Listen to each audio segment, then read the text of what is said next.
Gruzijā arī sākuši cīnīties par Bolt kurjeriem. Tur izdomājuši nedaudz viltīgāk.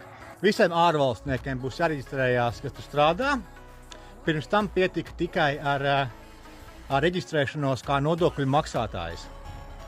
Tagad vajadzēs norādīt, ko tu dari, kur tu gūsti ienākumus. Pirmo gadu šogad ir tas likums stājās spēkā, un tieši kurjeriem ir kvota būs 0. Viņi skatīsies, cik daudz vietējie gruzīni grib strādāt pa kurjeriem. Un tad, ja nepietiks, tad viņi nākošu gadu to kvotu palielinās, lai arī ārvalstnieki varētu strādāt. Un vēl viena, un tālāk kā pie instruktoru vai kaut kas tam līdzīgs bija kaut kādi 50 vai kaut kas tam līdzīgs gadā. Tā kā Gruzija risinās šo ar kvotām. Būs kvotas, cik varēs, cik nevarēs. Tā kā jālaiž uz Gruziju nokārtot darba atļauju. Kaut kāda murdziņa no Gruzijas droši vien nāks.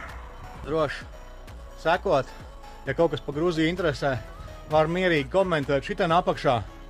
Būs kaut kāda jēdzīga jautājuma, mierīgi atbildēšu. Tā kā raksti iekšā.